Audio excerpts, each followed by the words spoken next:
DKI Jakarta, setidaknya sampai Juli 2021, ada 682 warga yang meninggal saat menjalani isolasi mandiri.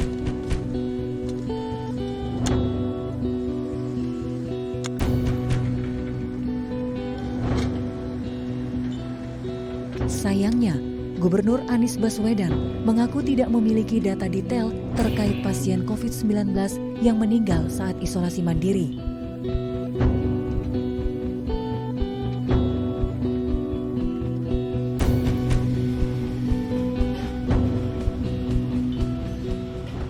Terlepas dari itu, nyatanya warga miskin kota yang melakukan isolasi mandiri di luar fasilitas kesehatan tidak dalam kondisi baik-baik saja.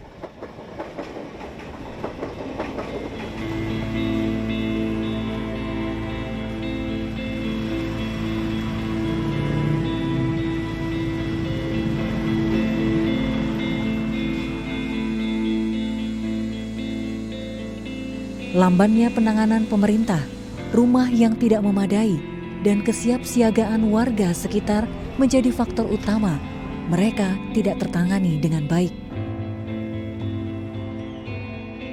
Bahkan, untuk sebagian kelompok masyarakat dengan profesi sebagai pekerja rumah tangga harus menghadapi beban ganda, stigma, dan tidak memiliki ruang gerak yang baik saat isolasi mandiri. Malangnya, mereka tak ada pilihan lain. Bertahan sekuatnya, semampunya.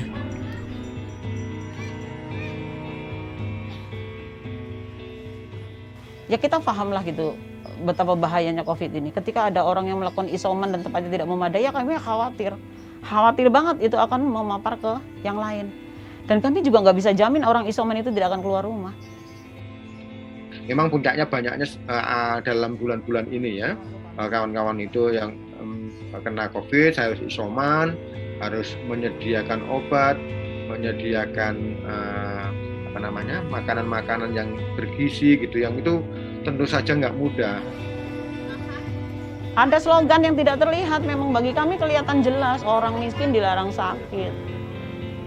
Itu yang terjadi. Teman-teman PRT, teman-teman PRT kayak berjuang sendirian.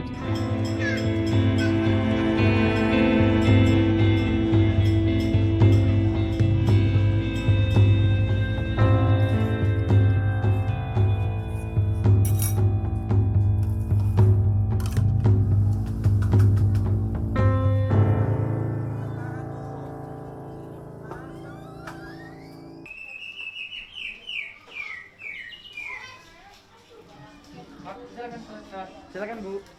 Makasih. Botak lu. Data Badan Pusat Statistik DKI Jakarta menunjukkan per Maret, penduduk miskin mencapai 501,92 ribu orang. Angka itu bertambah 5.100 orang dibandingkan September 2020 sebesar 496,84 ribu orang.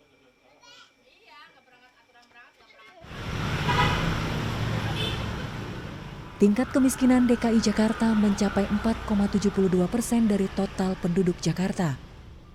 Jumlah itu naik 0,03% jika dibanding dengan tingkat kemiskinan pada September 2020 sebesar 4,69%.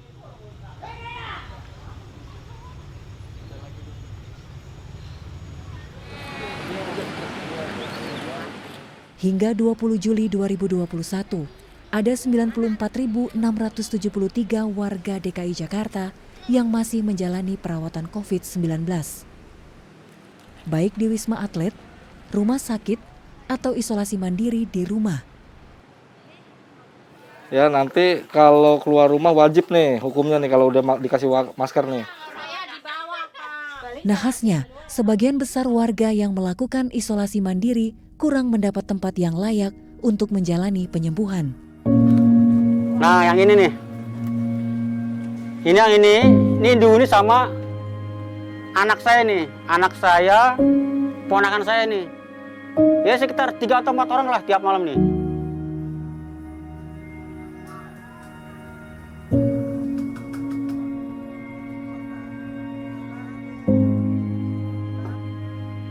gambaran ini nyata. Kami pun menemui Eni Rohayati, koordinator jaringan rakyat miskin kota yang tinggal di Kampung Marlina untuk membuktikan kebenaran itu.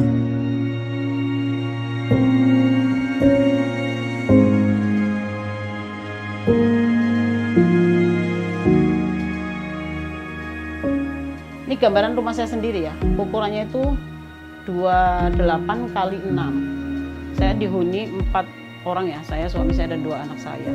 Nah Mas bisa bayangin, kalau tadi bicara soal standarisasi ya, standarisasi isoman gimana gitu. Kadang rumah ada yang lebih kecil dari ini, isinya itu lebih dari 4 gitu misalnya, itu ada. Di tetangga sebelah juga ada, diisi 2 keluarga, 2 kepala keluarga. Nah masing-masing itu anaknya yang 1 3, yang 1 4, sudah gadis-gadis. Kalau seandainya ada salah satu yang terpapar COVID, bagaimana bisa isoman di rumah? Ada tangga kan ke atas nih, ada kamar 2 di atas. Tapi kan otomatis turun naiknya kan hanya di sini, tidak ada jalan lain, gitu loh.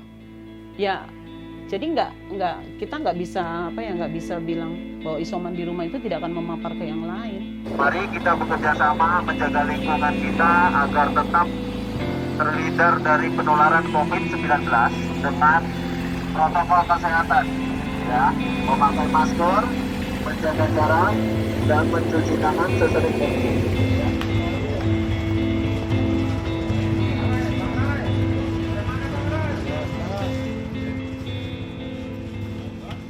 Isolasi mandiri punya arti lain untuk warga miskin kota, menjauhkan dari sumber mata pencaharian.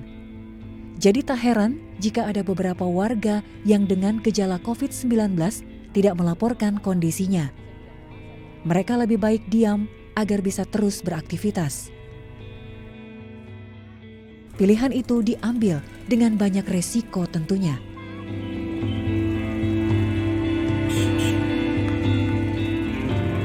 Itu yang menjadi ketakutan warga yang lain.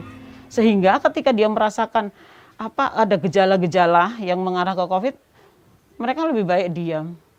Gitu, isoman. Ya sebetulnya nggak baik, dia pasti akan memapar ke yang lain gitu kan. Tapi nggak ada pilihan lain, di rumah sakit juga nggak akan terlayani. Gitu. Dan parahnya lagi, anaknya kan pekerja, dia terpapar di tempat kerjanya dia, dan dia memaparkan ke satu rumah lah karena memang tinggal bareng gitu. Tapi sekarang akhirnya dia di PHK dari tempat dia kerja. Gitu, karena waktu itu dia suruh PCR dengan biaya sendiri. Itu tidak dia melakukan gitu, akhirnya dikeluarkan. Artinya ketika kita sudah menderita sakit gitu, kita kan nggak berharap gitu bahwa kita akan kena COVID dan sebagainya. Ya kan kita nggak tahu dong. Gitu. Dia kena sakit karena risiko di pekerjaan dia, tapi dia juga kehilangan pekerjaan. Itu yang menjadi persoalan di bawah.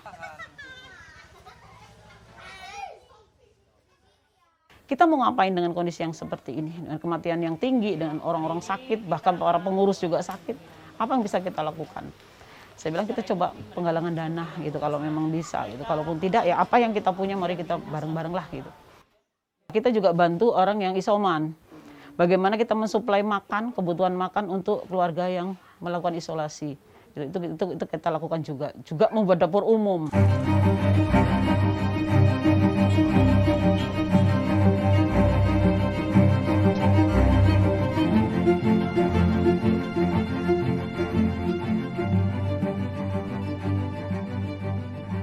Ada satu kisah di mana Eni harus pontang-panting mencari tabung oksigen yang saat itu memang tidak mudah didapat. Satu warga sangat membutuhkan oksigen itu. Eni menjadi tumpuan. Jaringannya tersebar di 18 kampung di kota Jakarta. Belum lagi jaringan kelompok-kelompok non-pemerintahan yang bisa diandalkannya. Harapan besar ada di pundak Eni. Beruntung, pesan berantai yang dikirimnya sampai ke Romo Sandiawan Sumardi dari Ciliwung Merdeka. Romo Sandiawan dengan tulus meminjamkan 1 tabung oksigennya untuk Eni. 1 persoalan selesai. Sayang, persoalan lain sudah menunggu di depan pintu. Iya. Makannya pakai apa Bu 50.000? 50 kan udah nggak sekolah sih. Cuman mereka udah pada kena PHK. Untuk oksigen ini kami kebetulan dapat pinjaman oksigen dari Pak Sandiawan dari Ciliwung Merdeka ya. Itu kami dipinjamkan 1 sampai 2 minggu gitu. Nah, itu udah bergilir ada 3 warga yang menggunakan oksigen itu, dan hari ini akan dikirim ke Tanjung Priok karena kebetulan ada warga di salah satu Tanjung Priok itu membutuhkan oksigen itu gitu. Itu saling bergantian, Mas. 2 hari ganti ke yang satu, 2 hari kami ambil lagi ganti. Jadi memang nggak maksimal gitu. Mereka belum sembuh udah harus diambil gitu. Ya miris banget sih gitu. Tapi apa boleh buat, kita nggak bisa berbuat yang lebih gitu, karena memang tabung itu cuma 1 dan itu dipinjamkan. Gitu. Jadi gantian aja 2 hari. Yang penting mereka sudah bisa agak lega bernafas, kita ambil ganti ke yang lain, seperti itu sih. Ngeri kan? Ngeri itu orang miskin, Mas. Ya itu yang membuat saya, gimana caranya saya pokoknya yang pasti saya dapat tabung. Jadi ketika ada kawan atau warga yang butuh, saya ada gitu.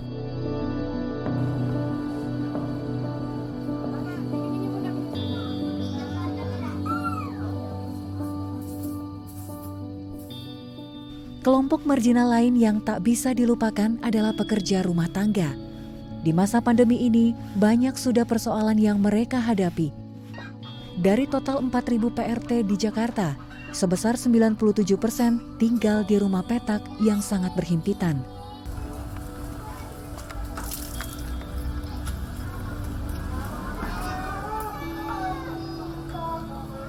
Dalam masa pandemi yang tak kunjung terlihat ekornya ini, Jala PRT menemukan fakta bahwa masih banyak PRT yang isolasi mandiri tanpa mendapatkan akses kesehatan yang baik. Untuk menghindari penyebaran COVID-19, kini warga diwajibkan menggunakan masker.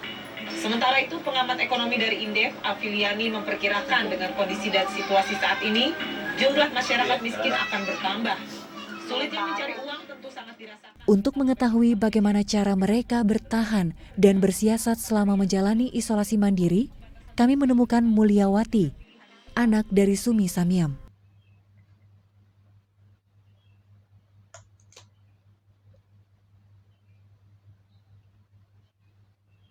Rumah saya kondisinya saya ngontrak dengan rumah sebesar kira-kira 50 meter, tapi bersyukurnya saya memiliki 2 kamar gitu. Nah, di situ saya bisa mengisolasi ibu saya di kamar belakang, saya dengan anak-anak di kamar depan gitu. Dengan 1 dapur, 1 kamar mandi. 1 kamar mandi dengan bergantian dengan ibu saya gitu. Kekhawatirannya karena saya ada anak kecil ya. Saya ada anak kecil dan itu virus sangat cepat sekali. Bisa menular kapan aja, di mana aja kita nggak tahu ya kan. Terus saya benar-benar menjaga untuk anak saya gitu. Jangan sampai anak-anak saya kena gitu kan. Karena lingkungan saya itu ada beberapa anak kecil yang positif juga gitu, dan saya benar-benar untuk menjaga itu. Panas. Ya untuk isolasi mandiri sendiri apa ya? Sebenarnya sih saya agak kesulitan ya karena dengan kondisi rumah yang kecil, lingkungan yang begitu rapat, terus sedangkan untuk yang isolasi itu juga perlu untuk berjemur ya, di situ juga kesulitan. Untuk menjaga ketertiban lingkungan tempat tinggal, Mulyawati memberitahu kondisi ibunya kepada tetangganya. Hal yang seharusnya memang dilakukan untuk menjaga satu sama lain.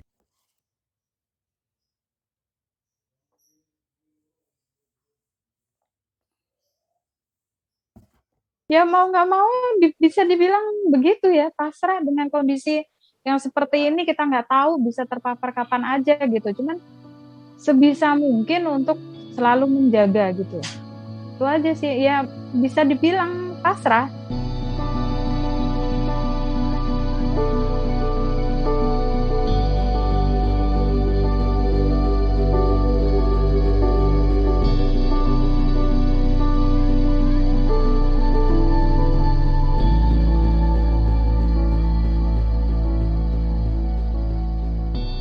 Dari data Jala PRT, satu lembaga sosial masyarakat yang mendampingi pekerja rumah tangga, sebanyak 78 orang PRT melakukan isolasi mandiri di rumah yang kondisinya kurang ideal untuk proses penyembuhan.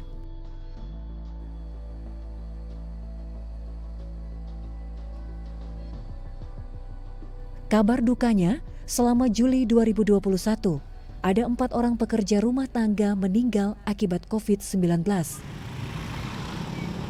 Kami menghubungi Ari Ujianto, staf pengorganisasian dan monitoring evaluasi Jala PRT.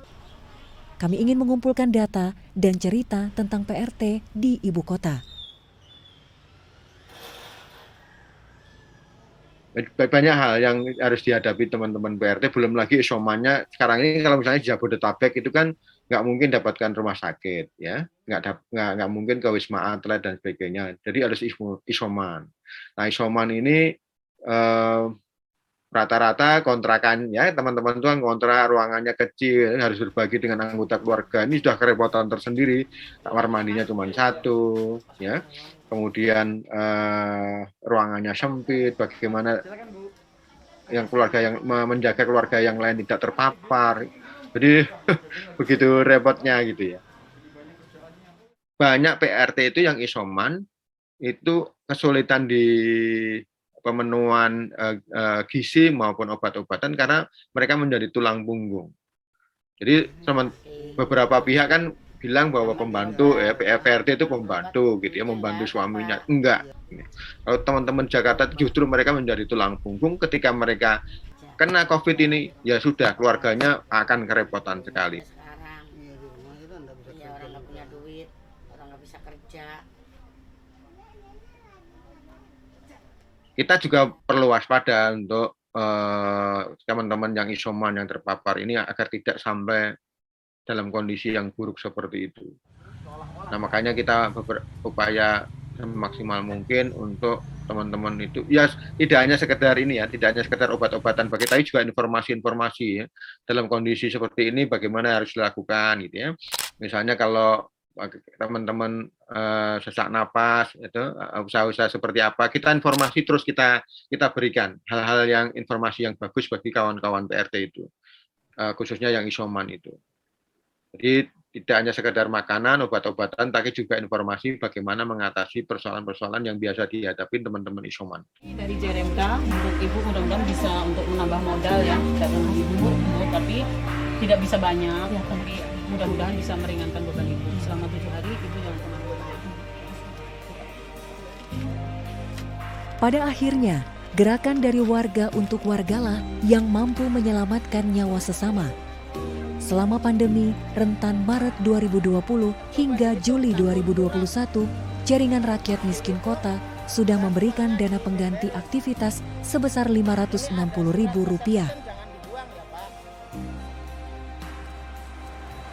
Total, mereka sudah memberikan bantuan kepada lebih dari 400 kepala keluarga. 560. Biaya makan itu sehari berapa, Bu? Biaya makan sehari Hari ini, masyarakat miskin kota dengan berbagai profesi menghadapi situasi yang lebih buruk dibanding awal pandemi. Sebagian besar kehilangan nafkah, sebagiannya kehilangan nyawa saat isolasi mandiri di rumah. Fasilitas kesehatan dan bantuan sosial selama pandemi ibarat pungguk merindukan bulan.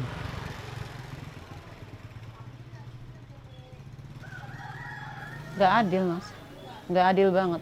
Kalau sekarang mungkin pandemi, rumah sakit punya alasan tidak menerima pasien karena penuh. Oke, kita terima itu. Paling nggak kita melakukan usaha supaya tidak terpapar, gimana sih? Ya pakai masker, ya sering cuci tangan, ya gitu lah. 5M itu tadi. Nah, kalau di sini lingkungan ini paling berjemur, kayak gitu sebelum sakit. Gitu ya. Kalau yang sudah sakit, ya mau nggak mau ya isoman. Lah mau ngapain gitu. Kalau ya itu dia tadi ketakutan mereka dibilang COVID dan dia nggak akan bisa ketemu dengan, ya kita sih berharap sembuh gitu. Kalau dirawat di rumah sakit kan belum tentu sembuh kalau udah COVID ya, innalillahi ujungnya. Gimana kita mau bisa isoman dan tidak yakin tidak menularkan ke yang lain? Ya sulit lah gitu. Tapi ya mau ngomong apa, keadaannya memang seperti itu gitu. atau kita mesti ke rumah sakit, ya podo bunuh diri gitu loh. Jadi memang bagi kami apa jenenge ya? Ya dilema lah. Ya tadi bilang kayak makan buah si malakama. Di rumah tidak menjamin kami tidak memapar ke yang lain. Tapi ketika kami berobat rumah sakit, ya belum tentu diterima juga karena penuh.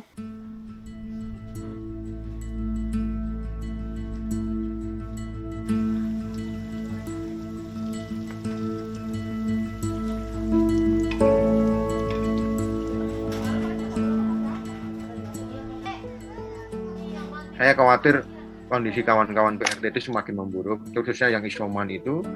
Tapi kami berharap moga-moga ada tidak-tidaknya kalaupun mereka kehilangan pekerjaan ataupun kehilangan mata pencarian penghasilan selama ini gitu, tapi tidak kehilangan nyawa mereka.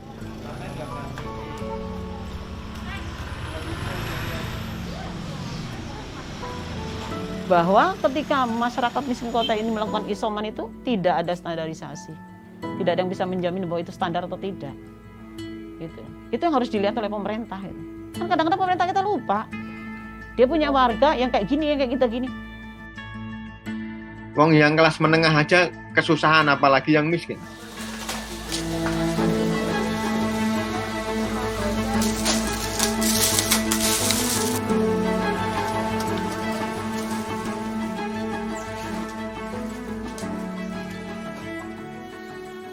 Seperti dalam sajak W.S. Rendra, bukan maut yang menggetarkan hatiku, tetapi hidup yang tidak hidup karena kehilangan daya dan kehilangan fitrahnya. Harus mengikuti anjuran pemerintah, physical distancing. Nah itu yang penting ini nih. Masing-masing pihak punya cita-cita, masing-masing pihak punya kewajiban yang nyata. Kini, kesedihan yang kita hadapi seakan tidak menemui jeda.